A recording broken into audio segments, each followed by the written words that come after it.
नमस्कार, क्यूवाइब नेटवर्क में आपका स्वागत है।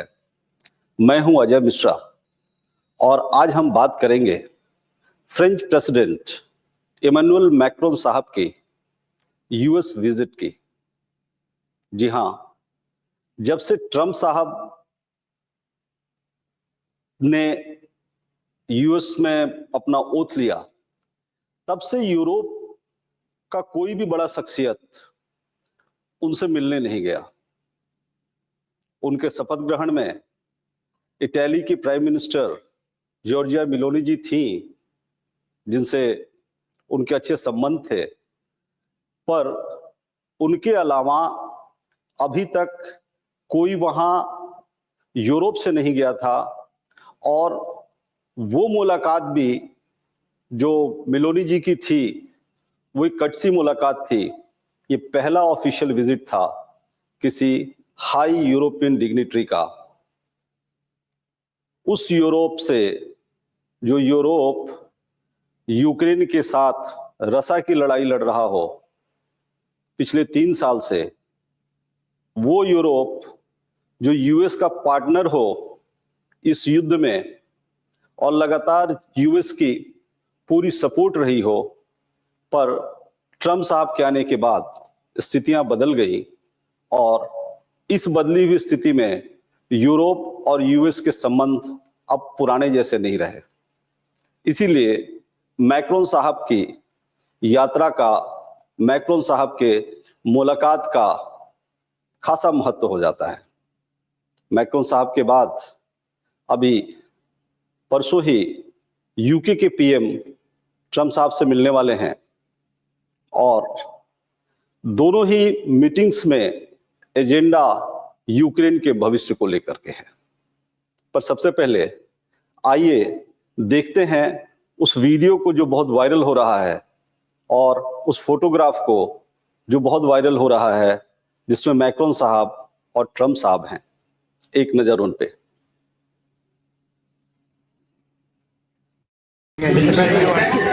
Just so you understand, Europe is loaning the money to Ukraine. They get their money back. No, in fact, to be frank, we paid 60% of the total default, and it was through, like the US, loans, guarantee, grants, and we provided real money. To be clear, we have 230 billion. अब इसके बाद एक photograph भी है जो बहुत चर्चा में है, जिसमें मैक्रोन साहब कोने में बैठे हुए हैं, ट्रंप साहब बीच में बैठे हुए हैं और जेडी वेंस साहब एक तरफ बैठे हुए हैं।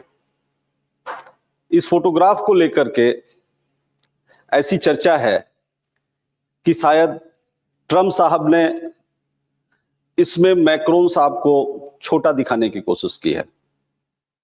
वैसे ही उस प्रेस कॉन्फ्रेंस में ट्रंप साहब को सीधे उनकी बात को काट करके अपनी बात को रखना और ट्रंप साहब का उस पर कोई रिएक्शन नहीं दे पाना, ये कम से कम किसी फॉरेन डिग्निटरी के साथ में चल रहे प्रेस कॉन्फ्रेंस में पहली बार हुआ है।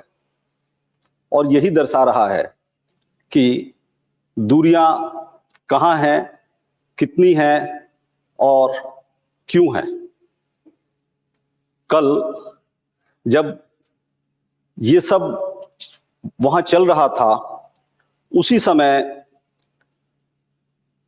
यूएन में रिजोल्यूशन पास हो रहा था, जिसमें अमेरिका साफ साफ अपने यूरोपियन एलाइज और यूक्रेन के खिलाफ दिख रहा था। यूएन में रिजोल्यूशन था कि रशियन फोर्सेस को यूक्रेन से वापस लाने की, जिसमें साफ साफ रशिया के साथ यूएस खड़ा था। और जो मैक्रोन साहब और ट्रंप साहब की मुलाकात हुई, उसमें मैक्रोन साफ थे कि अगर कोई उस युद्ध के लिए दोषी है तो वो रशिया है और इस युद्ध की समाप्ति और शांति वार्ता यूक्रेन के सरेंडर जैसे कॉस्ट पे नहीं होनी चाहिए। जबकि ट्रंप अपनी जगह बिल्कुल तटस्थ हैं कि रसा किसी भी तरह से इस युद्ध के लिए दोषी नहीं है और यूक्रेन के तानाशाह प्रेसिडेंट जेलेंस्की इसके लिए दोषी हैं और यूक्रेन पे जो पैसा यूएस ने खर्च किया है वो पैसा तो उसे वसूलना ही है और वो उसके लिए यूक्रेन से उसके रेयर मिनरल डिपॉजिट्स पे कब्जा चाहता है। ट्रम्प साहब साफ साफ धंधे की बात करते हैं।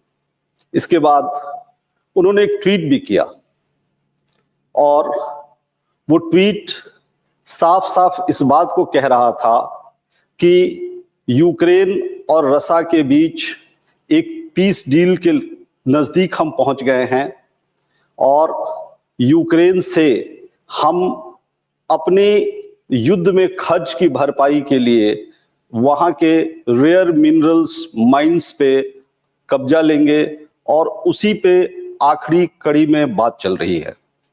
संभवतः ये युद्ध जल्द खत्म हो जाए। जेलेंस्की साहब का भी बयान आया कि 3 साल इस युद्ध के हो गए और शायद इस साल युद्ध खत्म हो जाए। मतलब कि सब कुछ होते हुए अभी युद्ध खत्म होने की कोई मतलब समय सीमा नहीं है। साल भर की बात सब कह रहे हैं कि साल खत्म हो जाए, जो कि अपने आप में एक प्रश्न चिन्ह छोड़ जाता है। पर सबसे मजेदार डेवलपमेंट इसके बाद हुआ जब पुतिन साहब ने रशियन टेलीविजन से कहा कि हमारे पास भी बहुत मिनरल के रिजर्व्स हैं, हमारे पास भी बहुत माइंस हैं, हमारे पास भी एल्युमिनियम का बहुत बड़ा रिजर्व है। मैं तो अपने अमेरिकन पार्टनर्स को इनवाइट करना चाहता हूं, मैं विदेशी पार्टनर्स को इनवाइट करना चाहता हूं कि आप आओ और हमारे यहां से मिनरल्स की खोजी करो, मिलके हम काम करते हैं और उन मिनरल्स को निकालते हैं और सबके लिए ये फायदे का डील हो। अब सवाल यह है कि जब युद्ध बंदी की पीस डील के अंतिम छोर पे बात पहुंच रही हो और ऐसे में रशिया की तरफ से ये ऑफर आ रहा हो, तो क्या ऐसा है कि पुतिन साहब कहीं ना कहीं ट्रम्प साहब को बहुत अच्छी तरह से समझ रहे हैं, जो ट्रम्प साहब अपनी लगातार अपनी जरूरत कह लीजिए या अपनी भूख कह लीजिए या अपने पैसे का तगाजा कह लीजिए, जिसको लेकर के वार कंपनसेशन के तौर पे डिमांड कर रहे हैं। जबकि मैक्रोन साहब उसी समय कह रहे थे कि हमें यूक्रेन से कुछ नहीं लेना है, अगर हमें कुछ अपने वापसी लेनी है तो जो रशिया के जो फ्रोजन अकाउंट्स होंगे, रशिया की जो फ्रोजन प्रॉपर्टी होगी, उससे हम अपनी भरपाई करेंगे।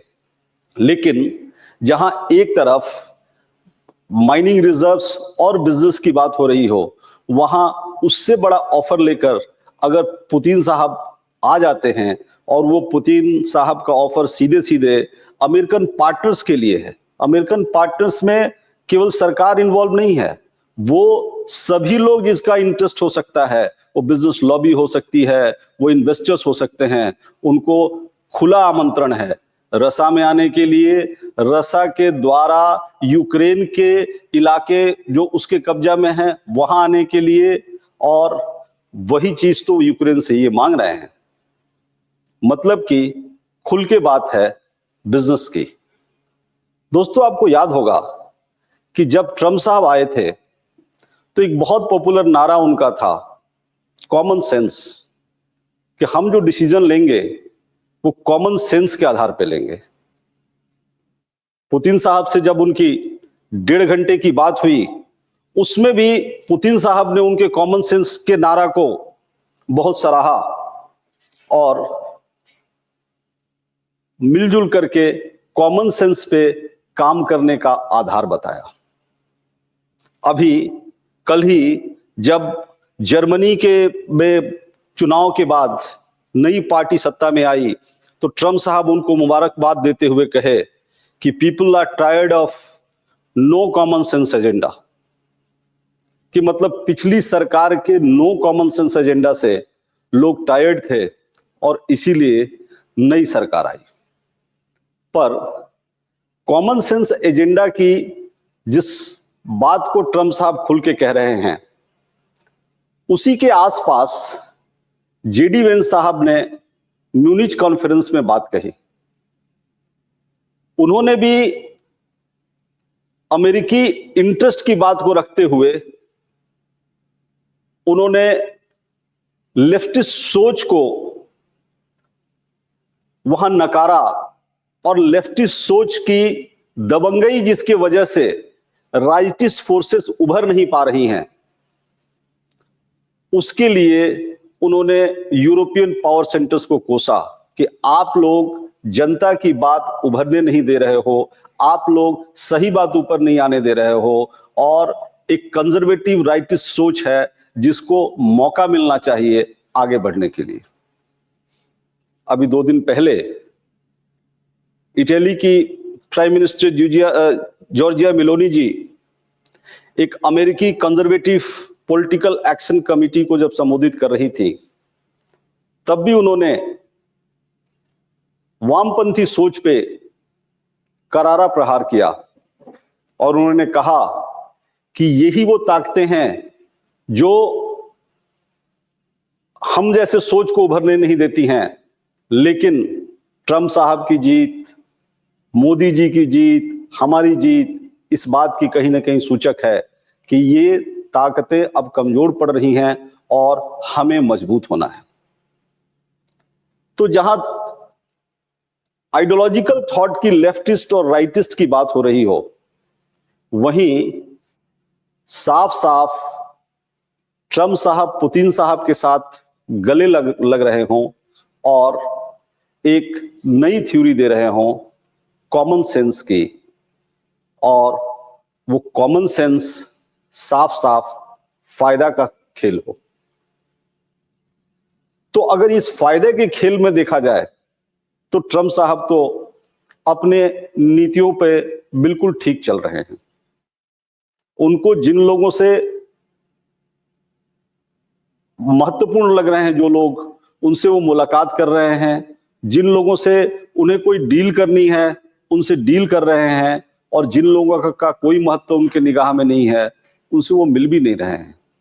जैसा कि इजराइल फिलिस्तीन के साथ में हुआ कि वो इजराइल के नेतन्याहू साहब के साथ में पहली मुलाकात किए और फिर उन्होंने गाजा और फिलिस्तीनियों के लिए उनका भाग्य लिख दिया कि अब वहां पे रिवेरा बनेगा और फिलिस्तीनियों को वो जगह खाली करनी पड़ेगी।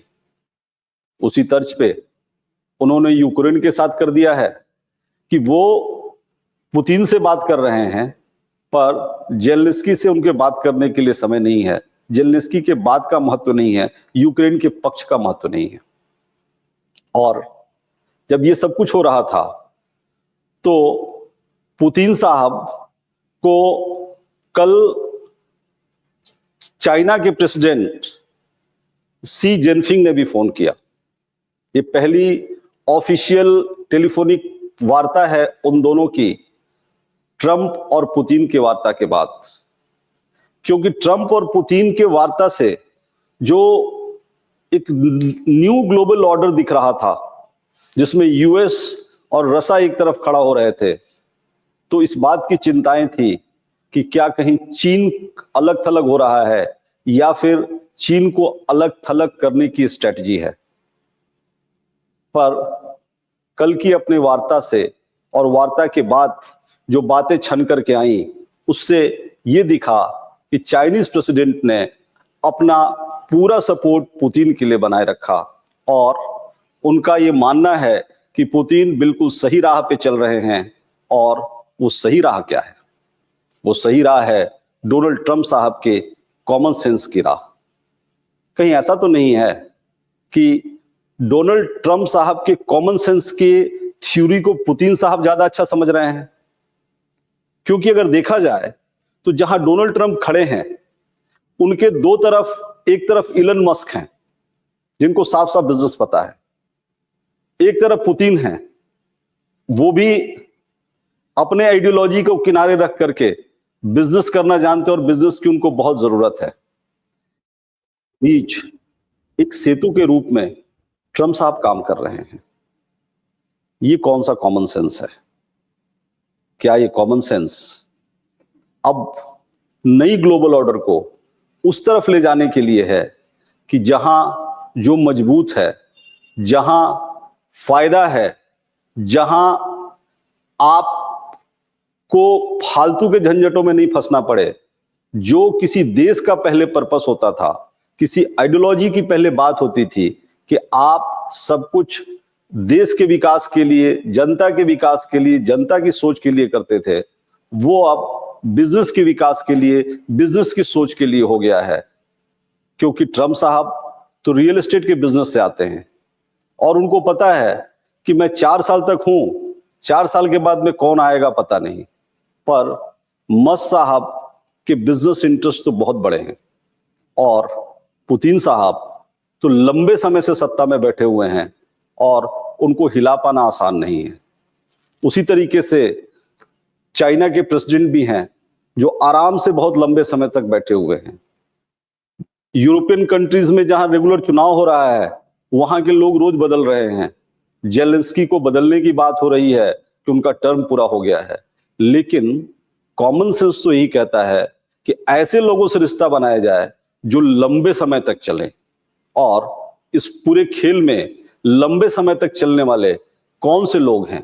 लंबे समय तक चलने वाले इलन मस्क हैं, क्योंकि उनका बिजनेस और बिजनेस एम्पायर लगातार ग्रो करते रहेगा। लंबे समय तक चलने वाले पुतिन साहब हैं, क्योंकि वो ऐसी स्थिति में बैठे हुए हैं कि उनको हटा पाना आसान नहीं है और उनको युद्ध का व्यापार भी पता है और जो नया व्यापार जिसकी बात ट्रम्प साहब और मस्क साहब कर रहे हैं, वो व्यापार भी उनको भाता है और उसके भी बहुत उनके पास में स्कोप है। और इसी तरीके उनका भी खुला दरबार है कि हमें धंधा कैसे करना है और धंधे के आधार पे हमें अपने को कैसे बढ़ाना है। तो फिर ये सारी आइडियोलॉजी की बात जो जेडी वेंस कर रहे हैं, जो मिलेनी कर रही हैं, इनका लगता है नए ग्लोबल ऑर्डर में कोई महत्व नहीं है। नया ग्लोबल ऑर्डर कॉमन सेंस पे चलेगा और ये सोचना होगा कि कॉमन सेंस में स्मार्ट कौन है? ट्रम्प स्मार्ट हैं कि मस्क स्मार्ट हैं कि पुतिन स्मार्ट हैं कि जिनपिंग स्मार्ट है? अब जो स्मार्ट होगा उसी के पीछे तो सब जाएंगे। हम तो बस तमाशबीन की तरह देखते रहेंगे कि ये बिजनेस और फायदे का खेल किस तरफ जाता है।